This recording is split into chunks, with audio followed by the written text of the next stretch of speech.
everybody. Good morning. Welcome to the Faculty Development Center. I'm Ashley Ireland. I'm the Dean of University Libraries. I'm thrilled that so many of you have taken time on this cold morning to come hear about some demographic information about our students. This is Dr. Kelly Wezner, the Director of Institutional Effectiveness, and she'll be leading the session this morning. She told me that the presentation itself is somewhat short, so there's plenty of time for questions if you have them, a discussion about our students. This is the first of our sessions as part of the FDC's Blitz Week that we are having throughout this week. There are a number of sessions on here that I know will be fantastic. I want to plug a couple of them. They're all going to be great, but I do want to let you know that on Thursday, Cami Duffy, the one, the only Cami Duffy, is offering a session on Title IX. Now, this is not the Title IX session that we all have to sit through at the beginning of every semester. Twice, 3 times, 4 times, however many times you have to listen to that. This will be a great conversation about the state of Title IX right now, and will really impact and sort of, I think, go hand in hand with this particular conversation about who our students are. So I'll plug that one.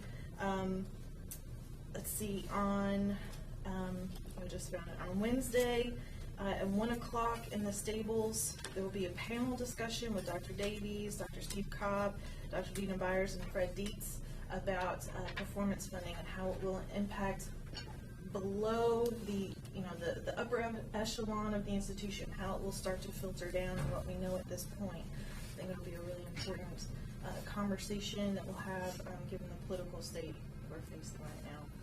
I'd also like to introduce Fern Faith Watson. Fern Faith is the brand new director of the Faculty Development Center. She joined us for really just last week after moving from Northern Indiana. So this is her first participation in any of our FDC programs. We'd like to welcome her to Murray and to Murray State.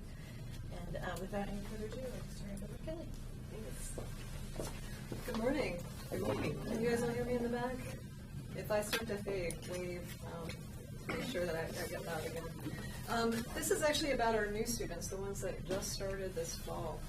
This is our 3rd year doing a collaboration with Student Affairs. We actually asked them to fill out a questionnaire when they are signing up for summer. That's our summer orientation program for those of you who are new to university. And we asked them questions about who they are, what their high school experience was like, and what they anticipate Murray State is going to be like. And sometimes the answers are surprising. So just to give you some sense of who these students are, we actually got a pretty good response rate. For those of you who do surveys with students, anything over 30 is awesome. So we're really happy about that. 65% of our respondents were female. To give you a sense of what our demographics is, the fall 2015 percentage was 59% female. So we have a few more people responding to the survey than we actually have for the general population. So that may skew the results a little bit because we do find some gender differences. 41% of these respondents are first generation college students. That means their parents have not completed a college degree. And they hail from 20 states. But if you can see, and hopefully those in the back can see, the size of that blue dot is the number of people who are coming from that particular zip code. So this tells you kind of the clusters of where we're really finding those students. Even though they're coming from 20 states, you can see, here's Murray right here. So we've got the expected kind of grouping around Murray, Mayfield, Paducah, Paris. And then we've got some other blocks around Madisonville, Henderson, Louisville, which I'm not saying right, I'm sorry, I'm not from this area, St. Louis, Memphis, and then also from Nashville. I'm sorry, that's St. Louis. Nashville is over on that side, which I'm not going to walk because I'll trip. Lexington and Cincinnati for the first time. So,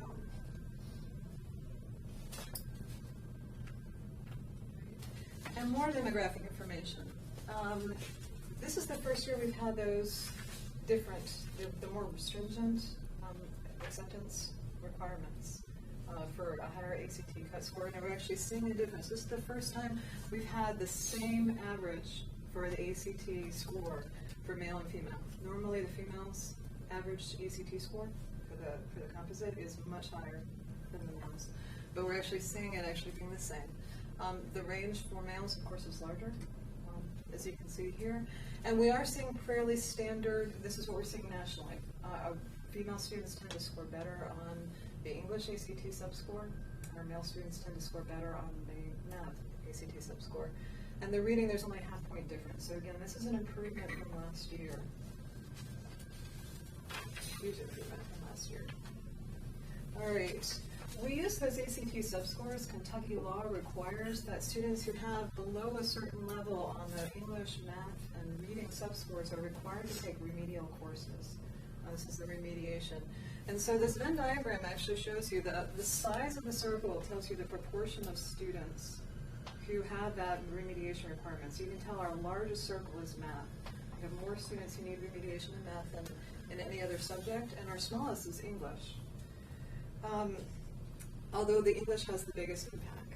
Of those who needed remediation, 32% needed remediation in the second area. So we had 29 students needed some sort of remediation. And this is a drop. Last year was 34% that's responding. So this also tells us something with those higher requirements for getting into the university and had an impact on our ACT sub-scores and remediation requirements. That's great. Yeah. Is this still of the 39% who responded, or is this 39% of those responded. I'm sorry, every percentage that you're going to get, unless I say this is for our total student body, this will be based on those who did respond to the survey. Yeah. Does the university have data on how many people who do remedial math ultimately succeed? We do, actually. That was looked at a couple of years ago when they were deciding about whether to change the entrance requirements. We were finding that the students who were in the lowest group of people, of acceptance requirements, and Renee, you can remember, I can't remember the name of that group. Do you remember? I don't remember the name. But what we were finding is that it was related to the admission standards. right. Those students, a very, very small percentage of them actually managed to graduate. And so it wasn't, the university decided, I think as a whole, that it wasn't ethical to accept them when there wasn't a good pathway. And that's where the Pathways to Success program came out of, is providing them with an alternative to go through higher education, one that would be more suited for what they needed at the time and what they could do. So, but in terms of newer data, I don't think we have that yet, but I know that the Retention Commission is very interested in that. I can check and see if you'd like.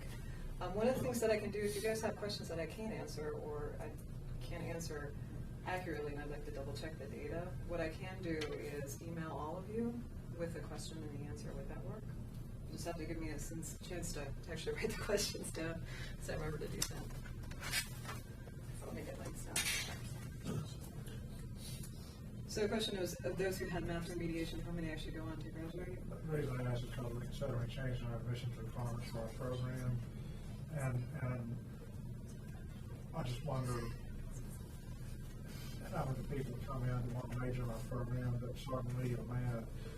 What are the odds of actually going to be able to do it? Right. I think it's low. Right. And for something like that too, if you have questions about a specific program, we can try to track that. It may not be a huge number of students, but we'll try to get you that information. I know that some programs anecdotally will do that. Jamie Rogers knows with the engineering students how likely it is that somebody who comes in with needing remedial math, how likely it is that they'll get through engineering, and often offer alternatives. So, but thank you for the question, and I'm sorry I couldn't give you an answer off the top of my head. Okay, so we had 29% of the students who responded to the survey need remediation in some form. Of those who need remediation, it is 32%. And as I said, that even though we have the smallest number of students who need remediation in English, that need is the most limiting. Of those students, 80% of them require some kind of remediation in some other area. So if you have trouble with the English sub-score, you are having trouble more globally. So that's our highest risk group based on just the sub-score analysis. Any more questions on this? Because this really does impact the students that we have in our classes. So we also have some questions about what they did their senior year, how much time they spent their senior year. So a couple of surprises. as you can see it. And some of you guys may be laughing at the last one, the relaxing and socializing being twice as much as any of the academic. I'm not sure how honest that is, to be honest with you. So what you're seeing here is that things like assigned reading and writing, their field work, studying and homework, they're spending about 1 to 5 hours a week on that. They may not have the same schedule as some of the kids that you know, I guess. They're spending 1 to 5 hours a week volunteering. That's really impressive. The other big surprise is that the most common answer is that they're spending no time working for pay. The other one that really surprises me is the 0 for foreign language study. Is that how they were set up, 1 to 5, 6 to 10? Yes, and then 15 to 20, and then more than that, yes. So they weren't giving us an actual number, No. they were Okay. giving us an estimate based on what was blocked into this. So yeah, the 0 for foreign language study is a surprise because the Commonwealth Honors Diploma requires 4 years of a foreign language study. And a lot of guidance counselors in the area will recommend that students take 4 years of foreign language. So. Are they saying their last year in school this was, so Yes. none of them are playing sports, the practice and the rehearsal, none of them are in music, none of them are in theater? So obviously they're not applying for band or choir. Yeah, this is the most common answer. Is that this is what they're doing outside of school?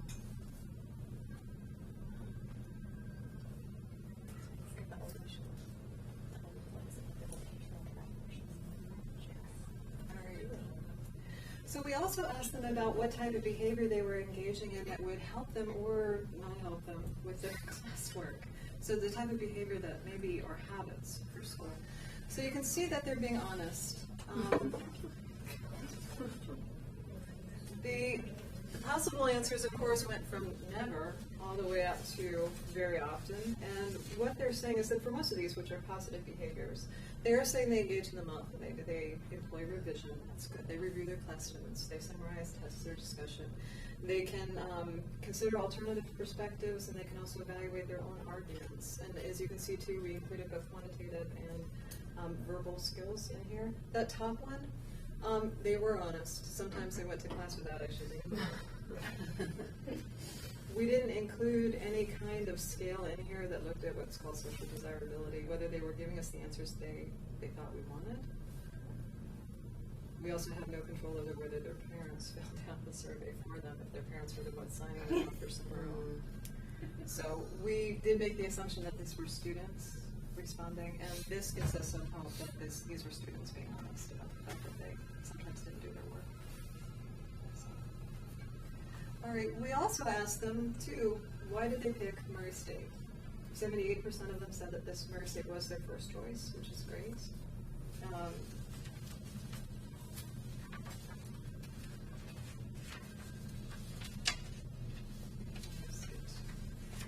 And what can you guys read those things in the back, or should I read some of them?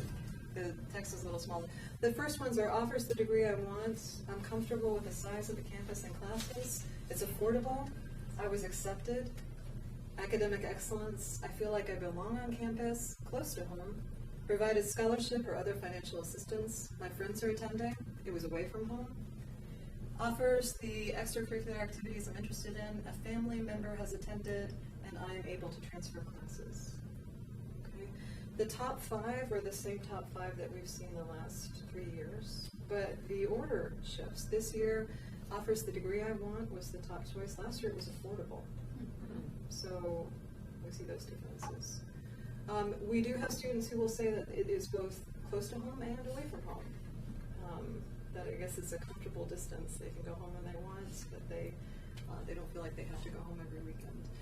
When they also are given an option to write in other, and when they say other, it's often they've identified a particular program or a particular professor who's reached out to them, or a particular sport, or something like that. Sometimes it's things like my mother made me, or other answers. But for the most part, they are picking multiple. And students don't pick their own money, they pick multiple options. So one of the things that we are doing is trying to get a sense of what kind of patterns we're seeing. and we are going to be doing some work with taking a look at this data as well as how they actually do in classes to see if we can get some maps of what kind of predictors there are for students who are successful. You'll see those questions in a little bit when we look at what they expect from Murray State. There are some that would make a lot of sense with MapWorks data. We haven't been able to get the MapWorks data to find out about how they feel their first year when they're here and see if there's predictions, but we're hoping to be able to get that.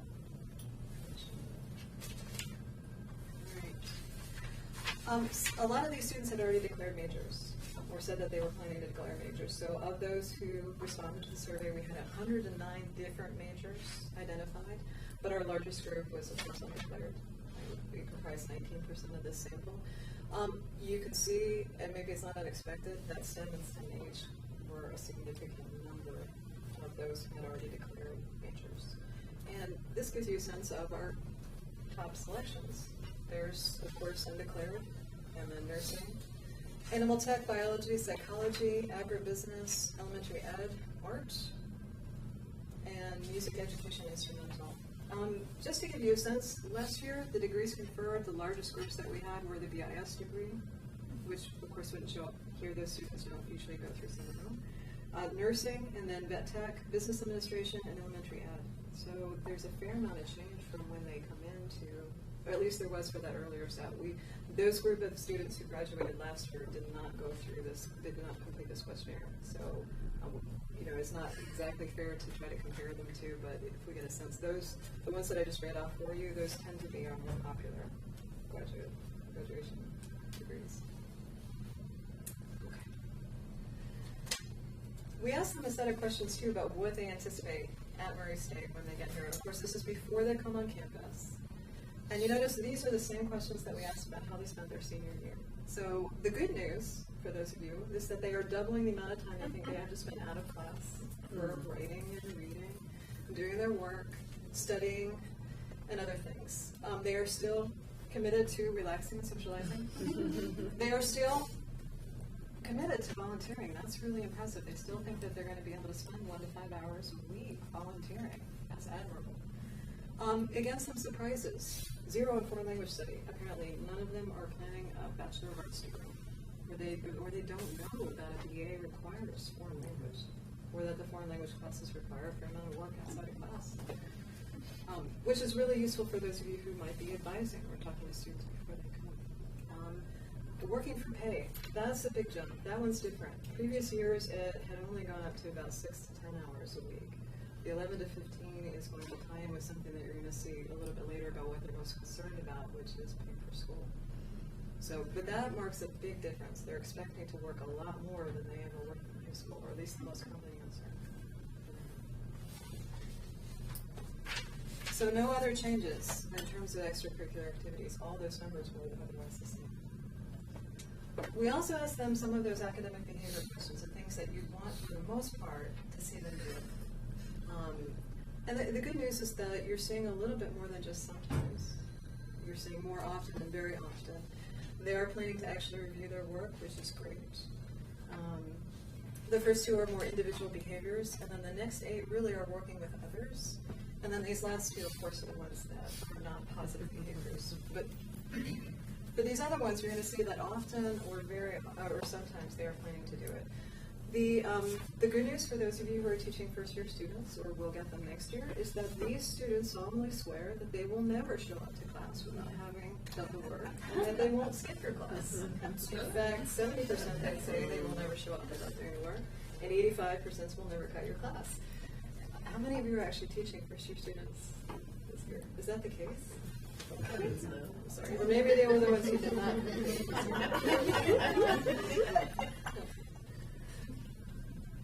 All right, we also asked for, these are questions that are more linked to persistence, their ability to power through when things aren't going well, or what some researchers are now calling grit. So these are asking about things like, if they're having trouble, or they take an exam, or are they going to start assignments early? So some of those things that are more linked to their personality, so they're likely to do it. The good news is that they're saying agree. Now, strongly agree would have been the strongest, the most extreme range of that scale. So they are saying that they agree with these statements about themselves. So at least they are recognizing that these are thinks that they ought to do, and hopefully they are actually following through on it. This would be wonderful if this were the case. All right. We also asked them about things they might be worried about.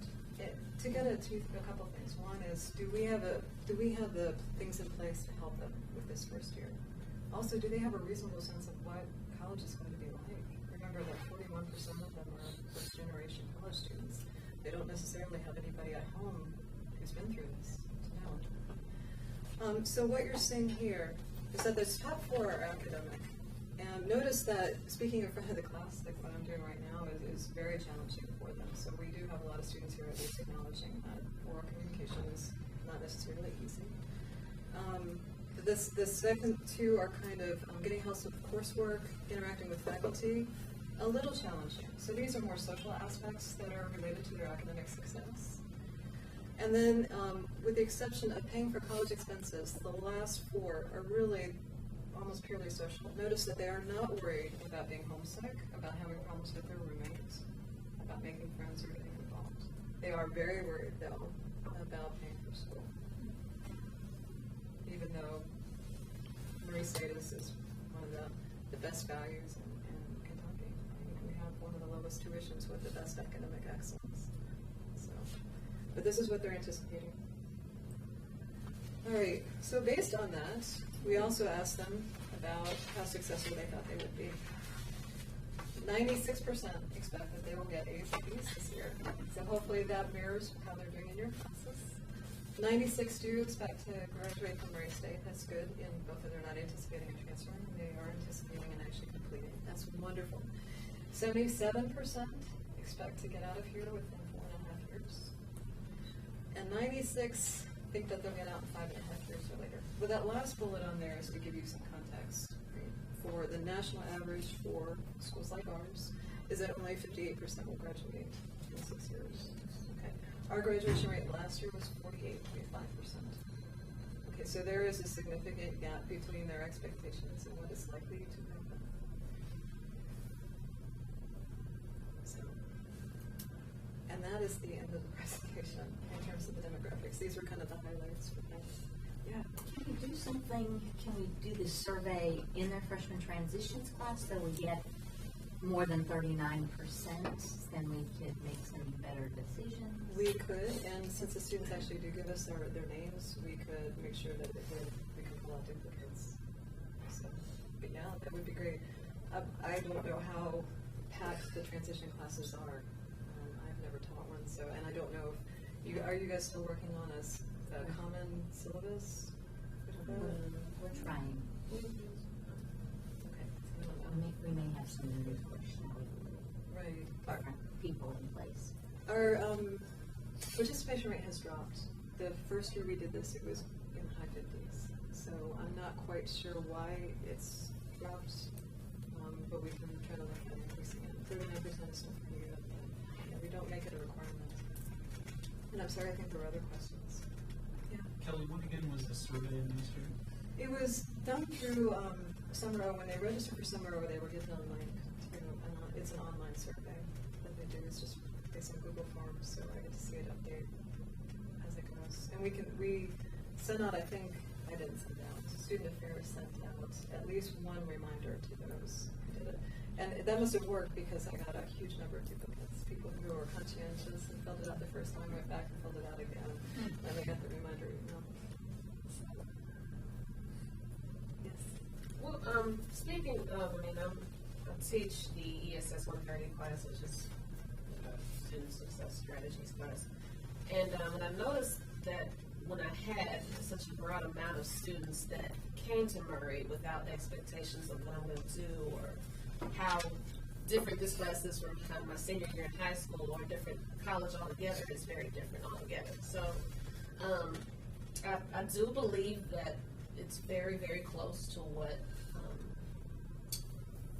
demographic that you have here. Mm-hmm. A lot of them were very shy when it came to classes, but social outside of the classroom. That was by far the biggest thing I've noticed. When I asked questions in the classroom, it was very quiet. Mm-hmm. I had situations where they didn't want to speak or didn't know what to say in front of people. So, I mean, I think it's very accurate what you have, being that I just think that their expectations were far different. No one really explained to them how college was going to be before they started. And shock value may have scared them to want to do more, and some, unfortunately, are not going to be returning. So, I just wanted to put that out there. Yeah, thank you. I can definitely show anyone if they have questions about the surveys, because I did a big survey right before Christmas, and a lot of them responded, and some good, some bad. Thank you. One of the things that we did find out with some of the other questions in here is that students were much more likely to seek help with academics from their peers. Oh, yeah. From other students, they were much less likely to go to faculty members. So that's useful for you guys to know, to them. And that was a marked difference for this set of students compared to previous years. In the previous years, it was more evenly balanced, where you have them as equally likely to go to peers as they would to faculty. This is the first year we've seen a bigger change. And so, and I don't think that was based on wording of the question. I think the questions were the same. So it may just be a different group, or changes in how they're teaching in high school or expectations. So. The survey does ask a lot more questions. Again, this is the highlights that are usually presented to new faculty and to the board, and some of the key takeaways. But there are other questions in there that we've included, ranging from what they expect in terms of exposure to people who think or believe in things that are different from themselves, whether they expect it or not, what types of activities they think a university ought to provide in terms of academic or social support. Also questions about what it makes to the library, some great questions about, what kinds of academic behavior they engaged in related to information technology, preparing for writing reports that are based with documentation, have they been exposed to those things. We are more than happy to carve up any of this data. If you want to know something about students who have declared a major that you teach in, and granted, some of these are really small, so you'd be talking about maybe 2 students. I'm sorry for those of you in the science. I mean, I think there were 2 math people who had said that they were going to major in math. There were only 2 students for this group. I know it'll probably be a much larger group for the actual set of students, but for those who responded to the survey. In other areas, it would be much larger. So whether the results would be illuminating or not. But if you want to know things like students who come from a particular state or county, what their characteristics are, what we've looked at are things like in-state, out-of-state. Are there attitude differences about this? And yes, there are. Are you collecting any data on transfer students? So that over time we can start, because it looks like there's going to be a shift. Yes. We've included a question in here about are you a transfer student or not, so we could sort the data by that. I don't believe that this was actually sent out to transfer students because there was a summer specifically for transfer students, and I don't believe that they got included in this. But yes, and one of the things we've asked for is questions that are more specific to transfer students. Because we'd be happy to do just basically a second survey and try to overlap on some of these so that we can compare them. But there are probably things that we need to ask our transfer students that we don't need to ask our new students. So you guys have ideas? So, do you guys have questions that you would like us to ask?